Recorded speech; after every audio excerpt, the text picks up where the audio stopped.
Tunapokuwa katika mwezi mtukufu wa Ramadhani ni kipindi ambacho tunahusiwa sana kwetu sisi Waislamu tufanye ibada, kwa kuwa funga ni ya Mwenyezi Mungu na Mwenyezi Mungu ametupa maamrisho ya kufunga ili tupate kuwa wacha Mungu.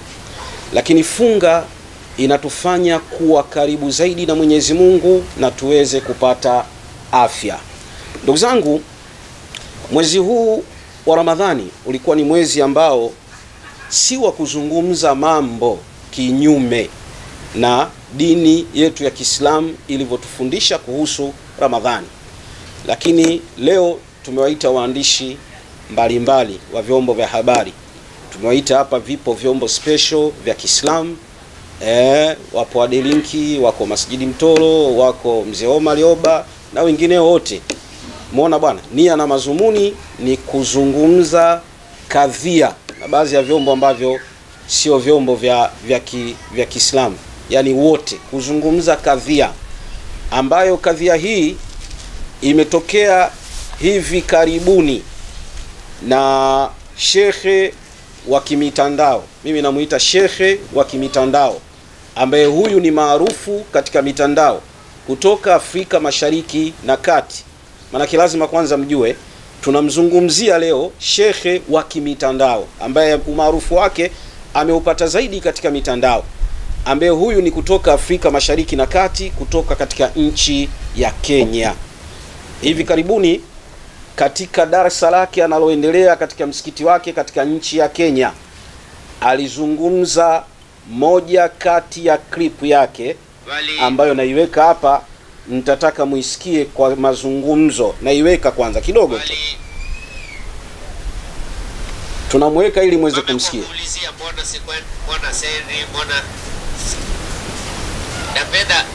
Zangu sisi Waislamu tuna matatizo. Wallahi sisi Waislamu tuna matatizo. Anasema sisi Waislamu tuna matatizo. Tujulishe. Kwamba mimi sijakataa kwenda Zanzibar, lakini kule Zanzibar kuna majlisul ulama. Ndio. Kama huko kwetu kuna kadhi's office. Ile majlisul ulama ndio isimamia mambo ya makadhi. Ndio. Ndio. Ile ndo kama mlosikia kwamba kuna ndugu yetu Muhammad Bachu alimfungia. Na mimi pia amenifungia. Anasema na yeye pia akafungiwa. Msisikieni. Tatizo tu tuna tofauti. Mimi kwa nini kafungiwa?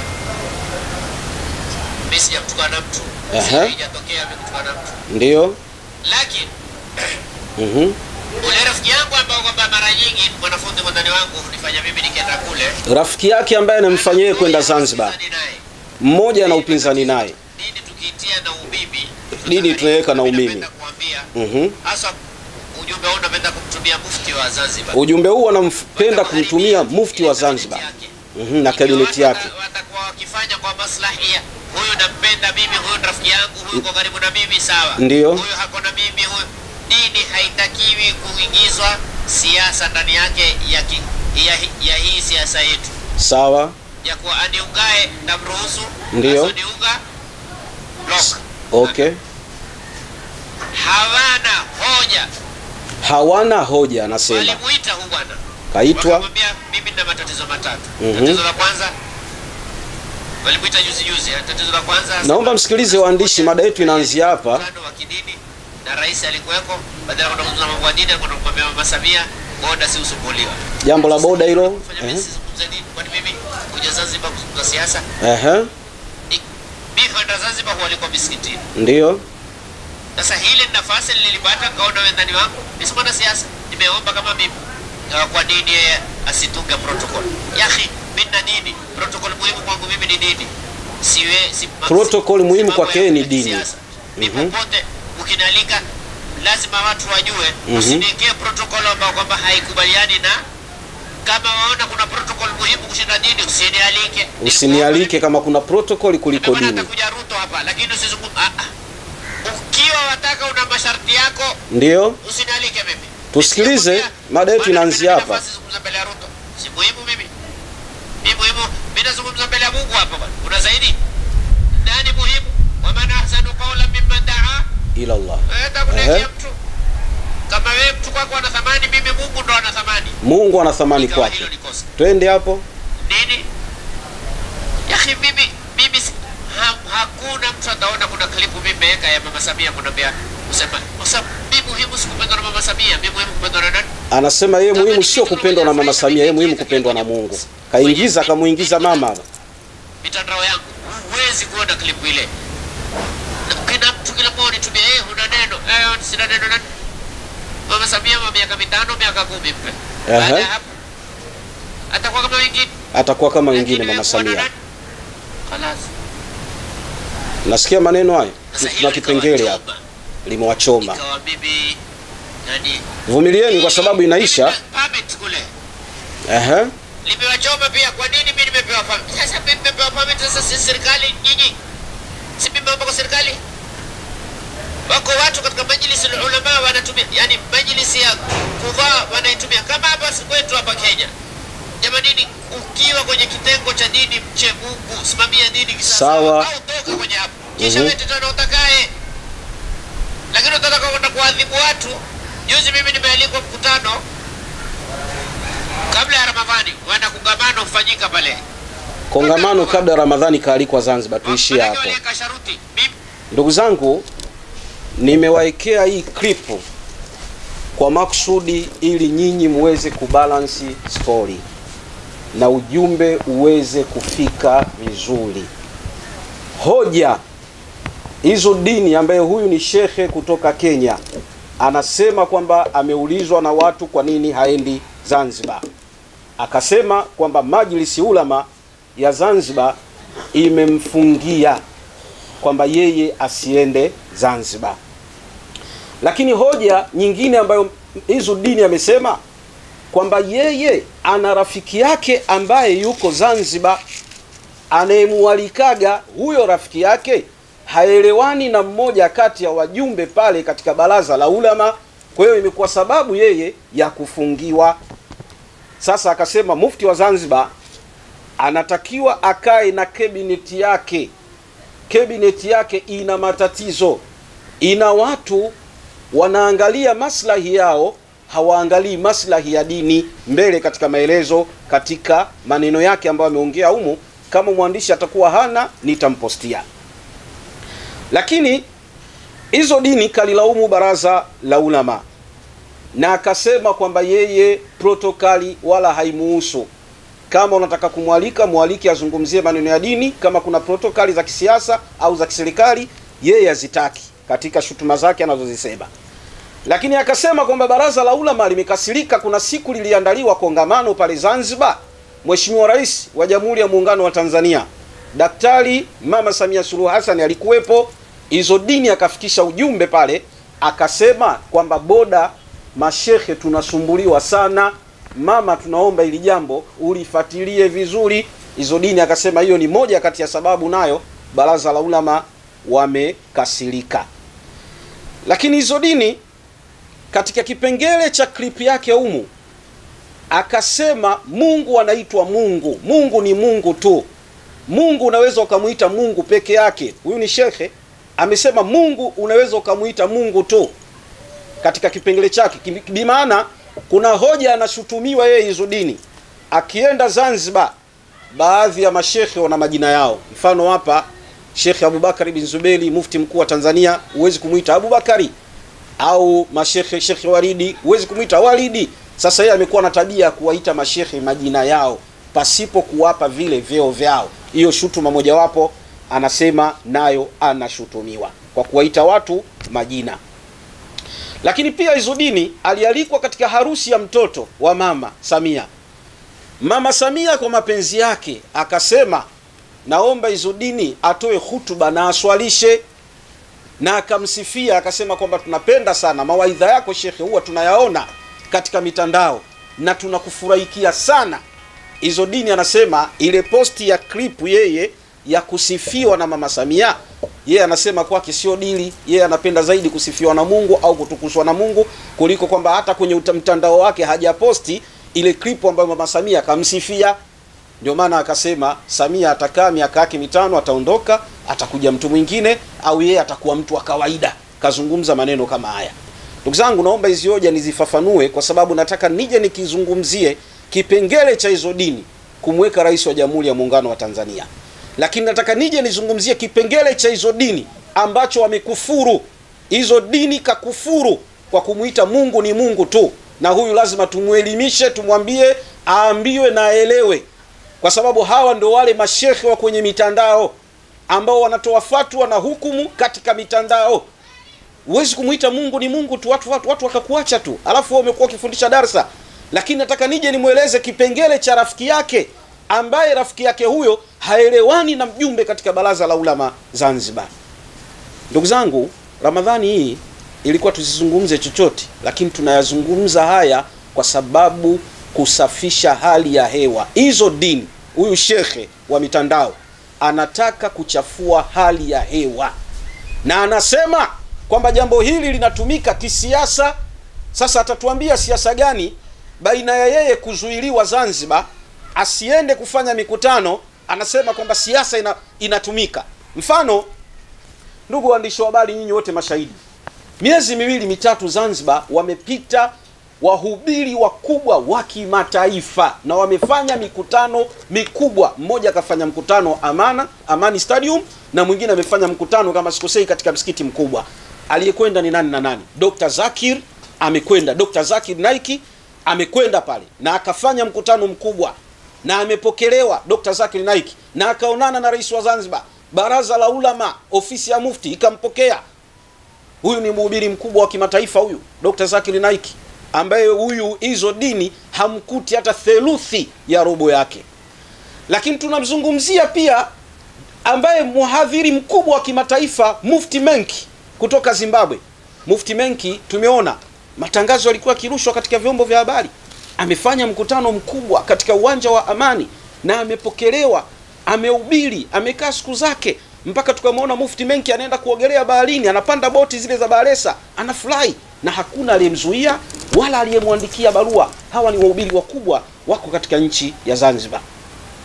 Hapa ninapozungumza na nyinyi, Al-Hatimi ambaye ni mhubiri kutoka Kenya akiwepo na Sharifu wako Zanzibar, wameenda na jana walikuwa wanazungumza katika msikiti wa Othman Maalimu, wametoa mawaidha, wamezungumzia Ramadhani, wamezungumzia kila kitu na hakuna aliyewazuia Zanzibar kwamba wasifanye mkutano. Lakini isitoshe, katika hoja hii ambayo tutakuja kuijibu, Sheikh Othman Maalim sasa hivi ana zaidi ya miaka 20 ama 25 katika mji wa Zanzibar na ameishi pale, ameoa pale, amekabidhiwa msikiti na hatujawahi kusikia kwamba Othman Maalim ambaye ni maarufu kuliko hizo dini kuzuiliwa pale Zanzibar kwamba asiingie kwenda kufanya mihadhara au asihubiri dini. Mpaka leo Othman Maalim anaishi kwa permit na yuko Zanzibar na hana kelele na mtu yoyote. Ndugu zangu, baada ya shutuma hizi kutolewa, hapa tunazungumza shutuma, Baraza la Ulama wakakaa. Lakini kabla ya kukaa, hizo dini alisema kwamba Mufti anastahiki kuwa mkweli pamoja na baraza lake la Ulama. Shutuma zake za kwanza hizi, anastahiki kuwa mkweli na kabineti yake yote wanastahiki kuwa wakweli. Lakini katika hiyo alipolishutumu ili baraza, akazungumza maneno haya, tamko ambalo lilitolewa na kamati ya Mufti, ambalo tamko lao walikaa, ambao kazi yake kubwa Baraza la Ulama ni kumshauri Mufti katika kutekeleza maagizo yake. Wao wanasema waliona katika mitandao ya kijamii, ambapo tamko hili lilitolewa na mjumbe wa baraza lao, nataka nimtaje kwa jina, anaitwa Sheikh Swedi pamoja na Sheikh Hamisi. Sheikh Swedi pamoja na Sheikh Hamisi walijibu tamko la hizo dini.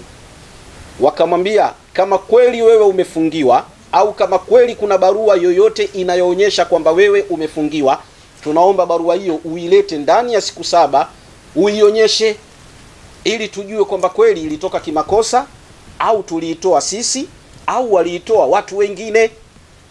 Na akamtaka kuwa kwamba Mufti ili awe mwadilifu katika baraza lake la Ulama, hizo dini akaambiwa na yeye ndani ya siku 7 tunaomba utuletee ushahidi unaonyesha kwamba baraza la Ulama lilikufungia. Ndugu zangu, kipengele cha baraza la ulama tunalifunga, tunakuja katika kipengele cha hizo dini baada ya matamko yote kutoka juzi kaeleza ofisi ya mufti kaeleza, na jana hizo dini siku ya Ijumaa akatokeza na lemba lake kubwa akasema, anauliza ofisi ya mufti wanataka ushahidi wa Kiislamu au wanataka ushahidi wa kikanuni? Lakini akaomba radhi hizo dini, akaomba radhi kwamba yeye alilishutumu baraza la ulama badala ya kushutumu ofisi ya mufti. Mambo mawili, amelishutumu baraza la ulama badala ya kushutumu ofisi ya mufti, kaomba radhi. Ndugu zangu, sisi wote tuna akili timamu, sisi wote ni lazima tutafakari. Zanzibar ni nchi ndogo sana, Zanzibar ni kisiwa, Zanzibar ina mashekhe wengi, ambapo mashekhe pale wengi walitoka kina Shekhe Farsi ambao walitafsiri Qur'ani. Zanzibar ina historia ya mashekhe kutoka Zanzibar kwenda Mombasa. Zanzibar ina ukarimu mkubwa wa kupokea wageni mbalimbali wa Kiislamu wakiwa wanaenda kufanya mihadhara ya dini. Lakini leo tumeshtuka na shutuma hizi ambazo hizo dini amezitoa dhidi ya Waislamu wenzie wa Zanzibar. Lakini mimi nina maswali ya kumuuliza na ajibu, na asipojibu nitaendelea, kwa sababu hii ni part 1. Hii press ina part 3. Hii ni part 1. Ina part 2 na ina part 3, na kueleza kabisa hizo dini. Yaani ukijibu, jibu kwa akili na jibu kwa adabu. Maswali ninalokuuliza, unasema kuna mtu ambaye Zanzibar anakualika wewe na yule anayekualika wewe Zanzibar haelewani na mmoja kati ya wajumbe katika baraza la ulama. Swali la kwanza namuuliza, yeye ni shekhe? Kama yeye ni shekhe, kawaida ya shekhe au muumini, unapoona watu wawili hawaongei, na kwa taarifa zinaelezwa kwamba huyu haongei na mwenzie, kwa nini ukuwaita ukawakaririsha suruhu ya Kiislamu ukawapatanisha ndani ya mwezi mtukufu wa Ramadhani? Umeingia, watu wawili hawaongei, hawa ni ndugu. Wewe ni shekhe wa namna gani? Kila siku ukikaa unatoa mawaidha katika mitandao ya kijamii, umeshindwa kuwasuluhisha ndugu wawili na umetoa ushahidi kwamba wanagombana. Ulishawahi kuwaita hata siku moja ukawasuluhisha, ukasema hawa na wasuluhisha Kiislamu ili tatizo liishe? Hiyo moja. Lakini jambo la pili, wewe ulipofungiwa, huyo ndugu yako alipoitwa akaelezwa matatizo wewe uliokuwa nayo, nchi yoyote ina taratibu, ina protocol. Hata nyinyi waandishi mmekuja nyumbani kwangu, kuna protocol. Hauwezi ukaja tu kaingia ndani, unataka kwenda chooni, hujui choo kiko wapi. Ni lazima mimi nikueleze, nikupe utaratibu, utaingiaje, ni lazima nikupangie, kaa hapa. Lakini yeye hizo dini akakasirika kwamba kwa nini apangiwe, kwa nini apewe barua asijibiwe, kwa nini akipita boda asumbuliwe. Tanzania sio nchi ya Kiislamu hizo dini. Tanzania ni nchi ya makabila yote, mataifa yote, dini zote ambazo wako hapa. Unapoingia lazima upate taratibu za kukaguliwa. Idara ya migration lazima ikukague. Eti kwa sababu mimi shekhe hizo dini najulikana sana katika mitandao, eti nikipita boda ya horohoro kwamba usisachiwe, usikaguliwe, usiangaliwe kwamba wewe ni nani, wakati tunajua kabisa kwamba Kenya ni sehemu ambayo baadhi ya Wasomali kutokea Al-Shababi wamekuwa ni njia yao ya kupita pale kwenda kufanya maasi katika maeneo mengine. Kwanza jeshi la immigration tunalipongeza kwa kuwakagua watu. Usikaguliwe wewe nani. Tanzania sio nchi ya Kiislamu. Tanzania ni nchi ya dini zote. Haya, wewe unalalamika kwamba ukipita unakaguliwa sana, unapotezewa muda. Ina maana migration ukipita unataka ukifika tu, si hizo dini, haya pita ugongewe passport yako, usifate taratibu. Hakuna. Hata sisi Kenya tunakuja, tunapewa taratibu hizo. Kuna mashehe wengi maarufu wakubwa kuliko wewe hizo dini, na wakienda wanasumbuliwa mipakani, wanakaguliwa. Ule ni utaratibu wa kinchi. Unaposema kwamba wewe protocol umeenda kumfikishia Mama Samia yale maneno ya kuhusu migration, hilo ni kosa. Wewe kuambiwa kwenda kupeleka malalamiko pale, uliambiwa ukatoe mawaidha. Huwezi kupeleka malalamiko kwamba unasumbuliwa migration, hilo ni kosa. Kwa hiyo ulitaka mama aseme hizo dini apite VIP. Kwanza ungeiomba serikali ya Kenya ikupe diplomatic passport ili ukipita watu tujue kwamba huyu ni VIP. Hiyo moja. Lakini hizo dini baada ya kukuuliza swali la ndugu yako kutompatanisha na kukujibu kwamba protocol migration kwa kukusumbua, ikiwezekana wakusachi kabisa, kwa sababu hii nchi sio ya Kiislamu, tufuate taratibu za kinchi. Kama kweli wewe ni shekhe ambaye hutaki protocol, hebu nenda Saudi Arabia Maka, alafu ukifika waambie mimi ndo hizo dini, nifungulieni Kaaba niingie ndani mule. Lazima ufate protocol, hata huko ambapo dini ya Kiislamu imeanzishwa. Ukienda Madina utafata protocol, ukienda Maka utafata protocol, ukitua airport kuna msururu wa mamilioni ya watu pale wanapanga kusubiri kugonga visa na kukaguliwa. Sasa hizo dini wewe sheria zako unataka uzilete Jamhuri ya Muungano wa Tanzania pamoja na Zanzibar, kwa kuwahalalishia watu, kuwazungumzia maneno mabaya, maneno ya fedhuli, maneno ya kejeli kipindi hiki cha mwezi wa Ramadhani, kisa tu mtu mmoja anakubeba kukupeleka Zanzibar na kukufutulisha na kukupa riski. Alafu unaenda kuwachafua mashekhe Zanzibar, unaenda kumchafua mufti ambaye kakuzidi hata umri. Mufti wa Zanzibar kakuzidi umri zaidi ya mara 20 hizo dini. Na umekosa adabu. Ni shekhe usiyekuwa na adabu, ni shekhe usiyekuwa na nidhamu. Mama amekupenda kwa upendo, akakusifia, mwanangu hizo dini unatoa mawaidha mazuri, swalisha. Ukapata wasa hawakuswalisha kwa raisi, ukapata wasa hawakutoa hutuba. Baadaye wewe hizo dini unakuja kusema mimi hata nikapendwa na Mungu inatosha. Mama Samia atakuja, atakaa miaka yake 5, ataondoka, atakuwa mtu wa kawaida. Nani alikwambia atakuwa mtu wa kawaida? Nani alikwambia Mama Samia atakuwa mtu wa kawaida hizo dini? Rais wa Jamhuri ya Muungano wa Tanzania akistaafu anapata malipo yake kama kawaida, akistaafu bodyguard zinaendelea, akistaafu huduma zote anapewa na serikali, akistaafu kingola bado anacho, akistaafu bado anawakilisha shughuli za kutosha. Anakuaje sawa na wewe? Na tumeambiwa tuwatii mitume, tumtii Mwenyezi Mungu na tuwatii mitume na walio kwenye mamlaka juu yetu. Mama huyu ambaye unamsema vibaya amefanya kazi kubwa, kawatoa mashekhe waliofungwa Zanzibar. Mama huyu ambaye wewe unamsema vibaya amekuwa mkarimu katika dini zote, Wakristo na Waislamu wanamkubali. Samia Suluhu Hassan daktari. Leo unamsema vibaya wewe hizo dini kwa kukosa fadhila, kwa kukosa utukufu. Muombe radhi Rais wa Jamhuri ya Muungano wa Tanzania. Kufungiwa kwako wewe kulikuwa hakuna sababu ya kumtaja rais. Unamtaja rais kwa nukta gani? Unamtaja rais kwa jambo gani? Yani kutaka kuleta taharuki tu ili mradi mama asikie kwamba hizo dini kafungiwa, aanze kuuliza maswali. Haya, chanzo cha huyu kufungiwa nini? Hizo dini umekosa adabu, hizo dini umekosa nidhamu. Lakini pili, wewe ni shekhe, ulipofungiwa Zanzibar ulishindwa nini kwenda kwa wale mashekhe wenzio ambao uko nao? Mwanzo walikualika katika kongamano la amani, ukaongea mbele ya rais wa Zanzibar, ukatoa mawaidha, wakakulipia nauli, wakakupandisha na usafiri wote, na ukafika Zanzibar. Na hiyo Zanzibar hizo dini ukapata gari. Kwenu Kenya umekaa hujawahi kupata gari. Umepata gari na ukampigia shekhe mmoja kati ya Wazanzibari kwamba hebu naomba pesa unitumie walau 2 milioni nisafirishe gari yangu. Umetoa gari Zanzibar ili uipeleke kwenu Kenya. Fadhila gani unazitaka hizo dini?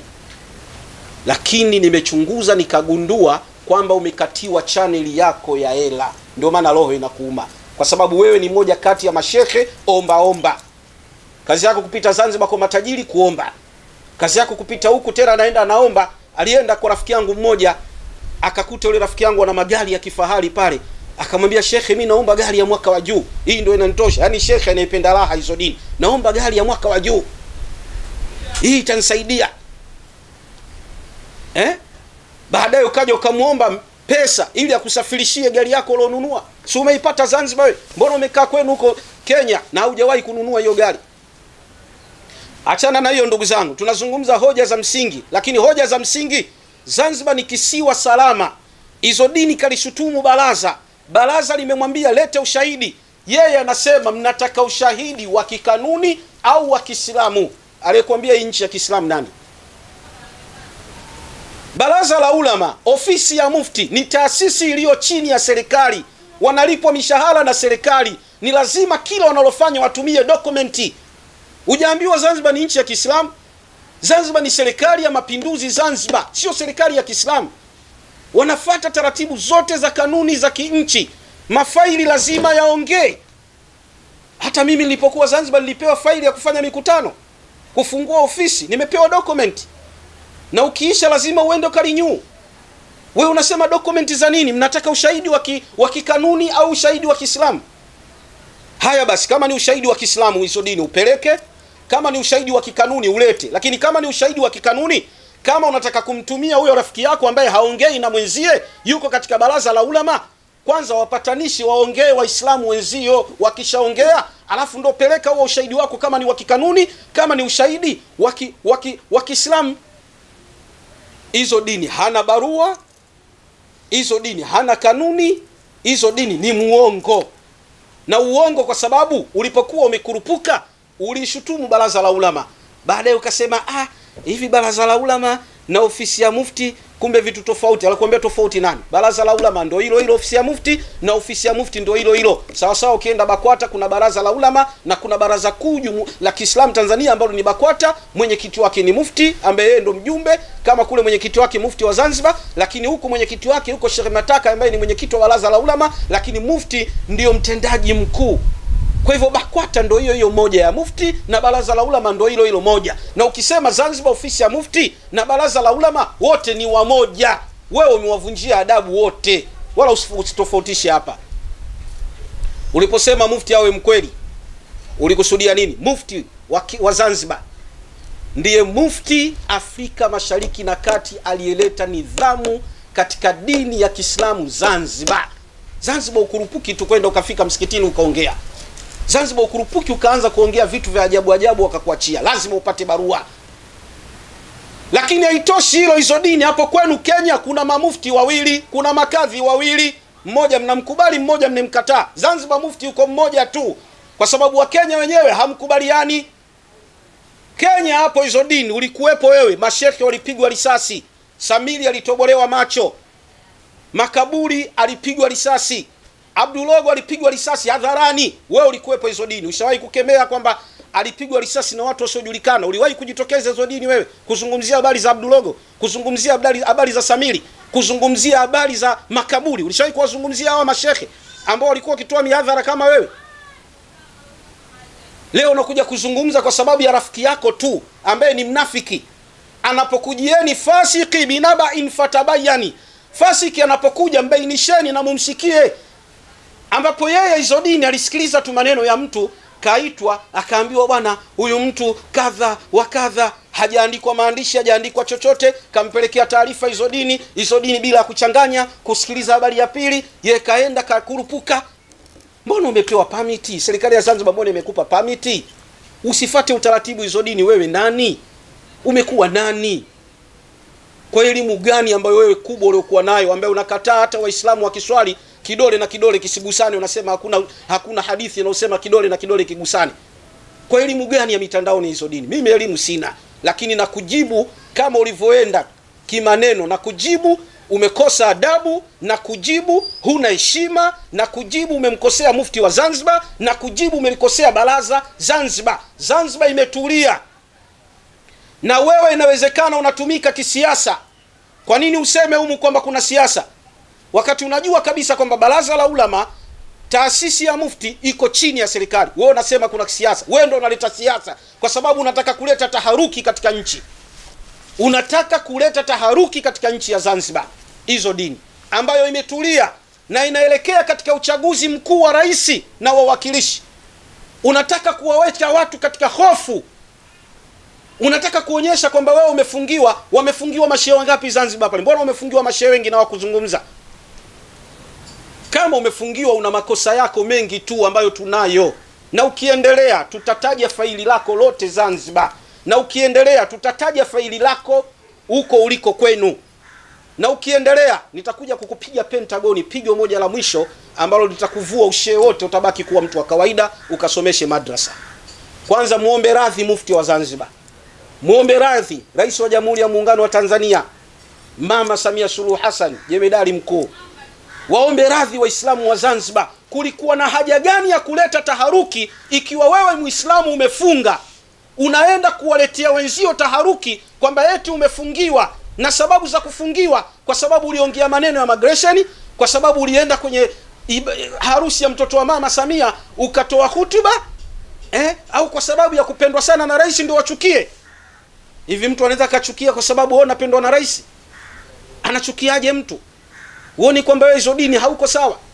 Zanzibar leo baraza la ulama, ofisi ya mufti imejenga nidhamu kubwa sana Zanzibar.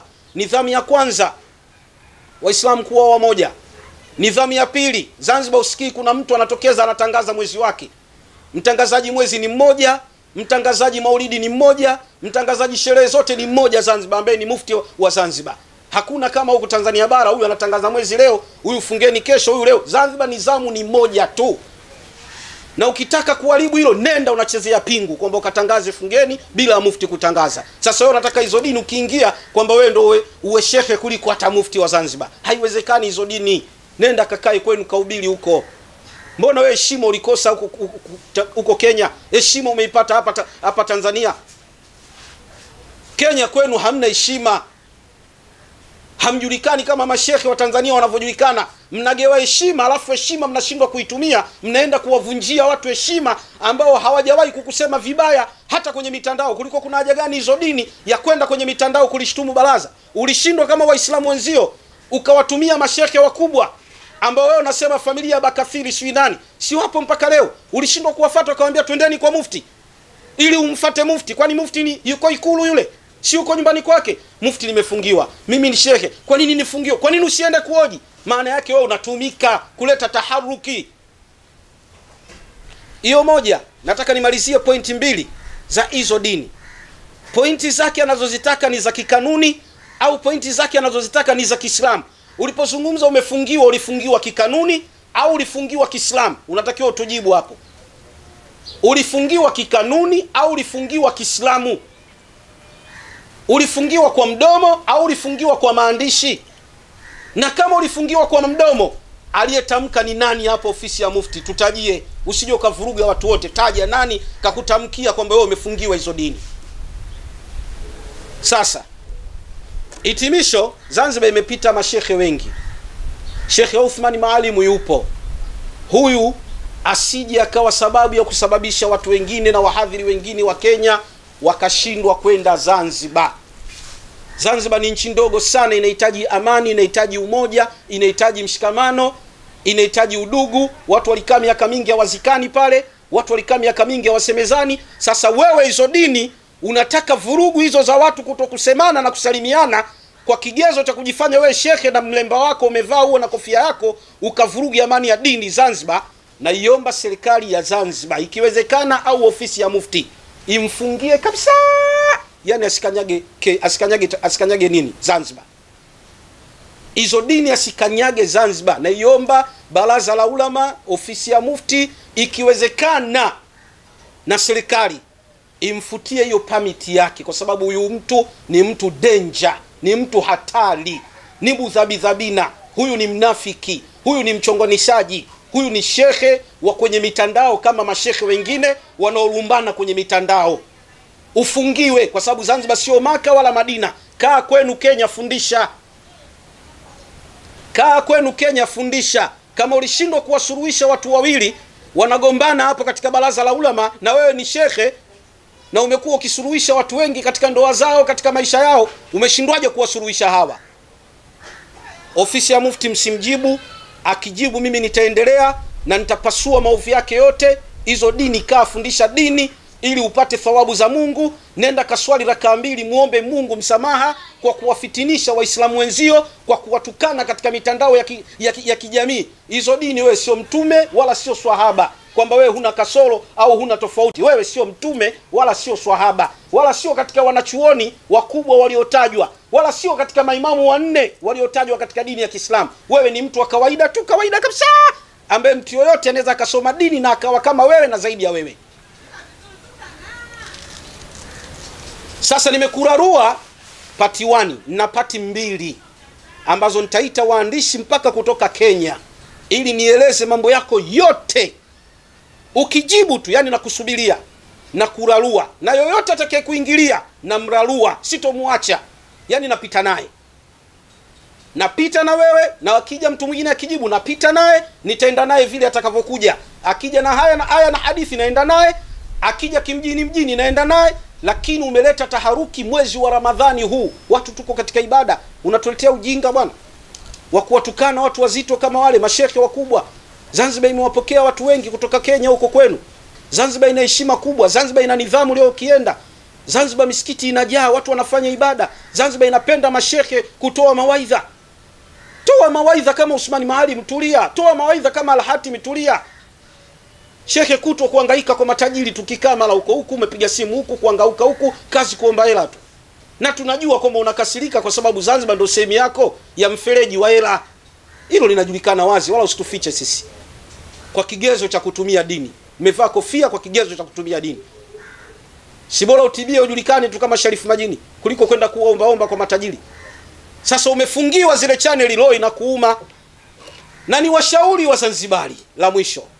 Hawa mashehe wanaokuja mnaowapa heshima kubwa, waangalieni na malemba yao. Wengine ni maagenti wa shetani. Wengine ni maagenti wa shetani. Mustashirikina ambao kazi yao kubwa ni kufarakanisha watu katika mji wao wanapokaa. Wanapoona amani imetulia katika mji, mustashirikina akija, jambo lake la kwanza, hataki watu waelewane katika mji. Nchi imetulia, nchi inaenda kwenye uchaguzi. Hatutaki maneno ya kurumbana mashehe kwa mashehe. Hatutaki maneno ya uongo, umefungiwa wakati haujafungiwa. Sisi tunaiomba serikali ya Zanzibar, baraza la ulama, mfungieni huyu asikanyage Kenya, asikanyage Zanzibar. Kwani yeye ni mtume au nabii au ni swahaba? Mfungieni akae kwao Kenya, ahubiri huko kunatosha. Ndugu zangu waandishi, hii ni part 1. Tunaifunga hapa part 1. Na nina imani mtaifikisha kama ilivyo. Usiediti, fikisha kama ilivyo. Tumejibu nukta zake zote. Tumejibu nukta ya kwanza ya maneno yake aliyoongea, hizo dini kulishtumu baraza. Lakini baraza la Zanzibar, ofisi ya mufti, moja kati ya kazi kubwa waliofanya, leo Zanzibar kuna sherehe ya mwaka mpya, sikukuu ya mwaka mpya ipo. Hiyo ni kazi kubwa kufanikisha. Leo Zanzibar kuna mashindano makubwa ya Qur'ani yanafanyika. Hiyo ni kazi kubwa inafanyika pale. Leo Zanzibar ofisi ya mufti inafanya maendeleo makubwa mno ambayo siwezi kuyaeleza, nitakuja kuyaeleza kazi na ofisi ya mufti na maendeleo makubwa yanayofanyika katika ofisi ya mufti pale. Ndugu zangu, naruhusu maswali matatu kama hamna. Na watakia Ramadhani Karim, Ramadhani Mubaraka. Mwenyezi Mungu ndio mwingi wa kusamehe. Kama tumekosea, Mwenyezi Mungu atusamehe. Ukweli unauma, sema kweli japo kweli inauma, lakini ukweli lazima ufike. Hizo dini muombe msamaha Rais wa Jamhuri ya Muungano wa Tanzania, muombe msamaha mufti wa Zanzibar, lakini pia waombe msamaha Waislamu wa Zanzibar. Na ukijibu nitakujibu, wala sitochelewa. Tena nitakujibu vizuri, haraka mno. Nitakujibu na nitakufanyia operation, wala usiwe na tabu juu ya hilo. Kajibu utakavyoweza kujibu, lakini nitakujibu. Na yoyote atakayetokea nitamjibu. Hilo lieleweke wazi. Kwa sababu hapa ni kutengeneza, sio kuharibu. Kutengeneza dini. Hii ni dini. Na dini hii sio yako hizo dini. Hii ni dini ya Mwenyezi Mungu. Wabillahi taufiki. Assalamu alaykum wa rahmatullahi wa barakatuh. Kuna maswali ya Bedi?